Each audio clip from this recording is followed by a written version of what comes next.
சந்தியாவனத்தில் ஜபம் பண்ணக்கூடிய காயத்ரிக்கு சாவித்ரின்னு பேர். காயத்ரிங்கிறது ஒரு மீட்டர்.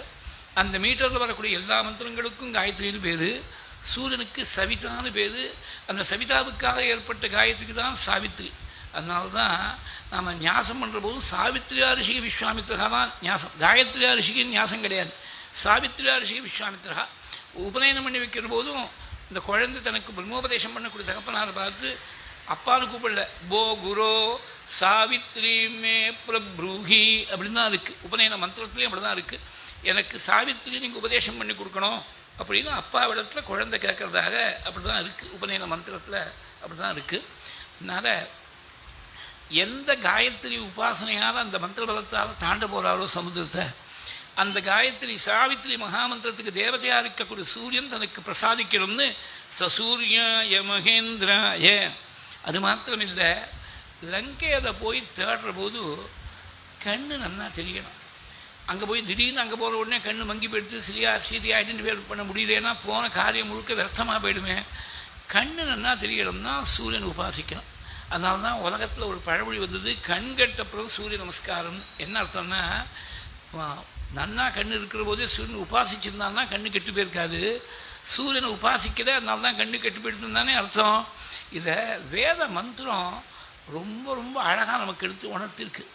நம்மகிட்ட இருக்கக்கூடிய பொக்கிஷம் நமக்கு தெரியல.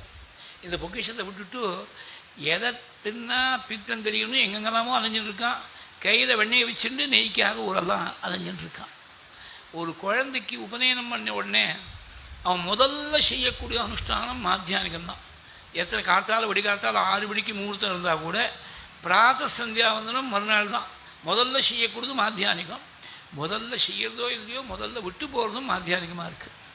கேட்டால் எடக்காட்டு சித்தரை வேற கோட் பண்ணுறா. இவனுக்கு கோட்டிங் த ஸ்கிரிப்சர்ஸ்னு சொல்லுவாளே, அந்த மாதிரி காணாமல் கோணாமல் கண்டு கொடு அப்படின்னு சொல்லியிருக்கார் சித்தர். மத்தியானம் சூரியன் உச்சியில் இருக்கோ 12 மணிக்கு நான் ஸ்கூலில் இருக்கேன், காலேஜில் இருக்கேன், மீட்டிங்கில் இருக்கேன், செமினாரில் இருக்கேன், கான்ஃபரன்ஸில் இருக்கேன், இன்டர்நேஷ்னல் காலில் இருக்கேன். நான் என்னம்மா அந்த சமயத்தில் போய் நான் எப்படி மாத்தியானம் பண்ணியிருக்க முடியுமா அப்படின்னு கேட்குறா. இவன் என்றைக்காவது ஒரு நாள் ஒழுங்காக மாத்தியானம் பண்ணியிருந்தான்னா எப்படி பண்ணுறதுன்னு வழி தெரிஞ்சிருக்கும். நம்ம ரிஷிகளுக்கெல்லாம் ப்ராக்டிக்கல் கன்சிடரேஷன்ஸை பற்றி தெரியாமல் இல்லை. பின்னாடி வரக்கூடிய யுகங்களில் குழந்தைகள்லாம் ரொம்ப சிரமப்படுவான்னு தெரியும். அதனால தான் 3 முறை காயத்ரி சொல்லி அர்க்கிய பிரதானம் பண்ணப்புறம் ஒரு ஓம்பூகு பண்ணிவிட்டு காலாதீத பிராயஷ்சித்த அர்க்கிய பிரதானம் கரிஷ்யே அப்படின்னு ஒரு முறை காயத்ரி சொல்லி விடுறதுன்னு இருக்குது. சில பேர் ரொம்ப டெக்னிக்கலாக ஆர்கியூ பண்ணுவான். சார் காலம் தாண்டி போனதுக்கு தான் அது அர்க்கிய பிரதானம், 12 மணிக்கு மேலே பண்ணால் தான் அந்த காலாதீதம். நான் காத்தால் 8 மணிக்கே ஆஃபீஸுக்கு போக வேண்டியிருக்கேன், என்ன பண்ணுறதுன்னா இதுக்கு ஒரே ஒரு ஆன்சர் தான். மேனுஃபேக்சர்ட் ப்ராடக்ட்ஸ், இண்டஸ்ட்ரியல் ப்ராடக்ட்ஸில் பார்த்தேன்னாக்க எல்லாத்துக்கும் 0 டாலரன்ஸ் சொல்ல முடியாது. டாலரன்ஸ் லிமிட்ஸ்னு ஃபிக்ஸ் பண்ணுவாள். அதில் tolerance limits are always expressed as plus or minus 0.01%, 0.001%, ஏதோ ஒன்று அந்த அந்த ப்ராடக்ட்டுக்கு எப்படியோ ப்ளஸ் ஆர் மைனஸ். ப்ளஸ் போட்டு கீழே கோடு போடுறது, அப்படி தான் எக்ஸ்பிரஸ் பண்ணுறது. என்ன அர்த்தம்னா 0.01% கூடுதலாகவும் இருக்கலாம், 0.01% குறைச்சலாகவும் இருக்கலாம். அந்த மாதிரி தான் காலாதீதம்னா காலம் தாண்டி போனதுக்கும் பிராயஷ்சித்தம், காலத்துக்கு முன்னாடி பண்ணதுக்கும் பிராயஷ்சித்தம்னு எடுத்துக்கணும். அதாவது மொத்தத்தில் அகரணாத்து மந்தகரணம் ஜாயகான நியாயம். செய்யாமல் இருக்கிறத விட கொஞ்சம் முன்ன பின்ன செய்கிறது தேவையில்லை. நீ ஆஃபீஸுக்கு போக வேண்டியது. நான் பல பேர் வந்து கேட்குறவா உண்டு.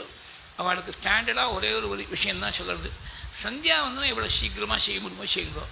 மாத்தியானிக்கும் ஆஃபீஸ் போகிறதுக்கோ காலேஜ் போகிறதுக்கு முன்னாடியோ எவ்வளோ லேட்டாக பண்ண முடியுமோ பண்ணுங்க. You have to work backwards.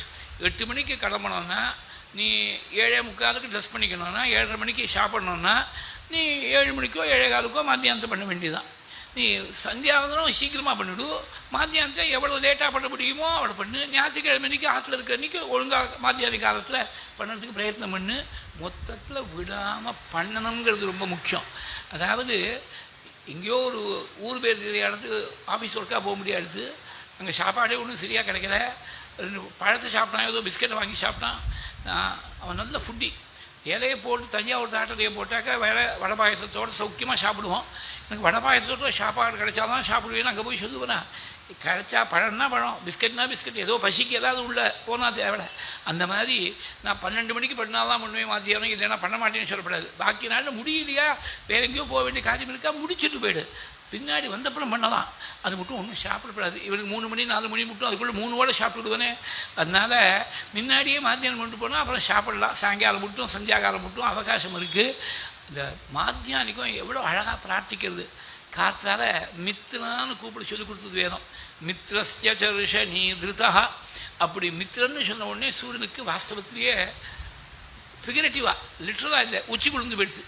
என்னை போய் மித்ரன்னு கூப்பிட்றானே 8 light minutes away. சூரியனுக்கும் நமக்கு இருக்கக்கூடிய distance, light travelling at the speed of 3 lakh kilometers per second takes 8 minutes. So 3 lakh into 480 அவ்வளோ நாழி, அது அவ்வளோ டிஸ்டன்ஸ் இருக்குது. இப்போ 6:36க்கு உதயம் அப்படின்னு போட்டாக்க வாஸ்தவத்திலே சூரியன் உதிக்கிறது 6:28க்கு உதிச்சுட்டார். அங்கேருந்து 8 நிமிஷம் இருக்குது சூரிய கிரணம் இங்கே வந்து சேர்றதுக்கு. அவ்வளோ டிஸ்டன்ஸில் இருக்க. இவ்வளோ டிஸ்டன்ஸில் இருக்கக்கூடிய என்ன மித்திரன்னு கூப்பிட்டுட்டானே, இவனுக்கு அனுகிரகம் பண்ணணும்னு நினைக்கிறார். கொடுக்கறதுக்குன்னு ஏற்பட்ட தெய்வம் சூரியன். யோ ததாதி சாத்தியமான வேதத்தில் போய் கொடுக்கக்கூடியவருக்கு தான் அரியமா. அரியமான சூரிய அஷ்டோத்திரத்தில் 2வது நாம அரியமா. அரியமானா கொடுக்கக்கூடியவர் அப்படின்னு அர்த்தம். எதை கேட்டாலும் கொடுக்க தயாராக இருக்கார். இவன் ஏதாவது சின்னத்தனமாக ஏதாவது கேட்டு ஏமாந்து போயிட போகிறானேங்கிறதுக்காக வேதமாத்தா என்ன பண்ணா, என்ன கேட்கணும்னு அவளே சொல்லி கொடுத்துட்டா. நீ ஒன்றும் புதுசாக யோசனை பண்ண வேண்டாம், 8 விஷயங்கள் பிரார்த்திக்க சொல்லி கொடுத்தா.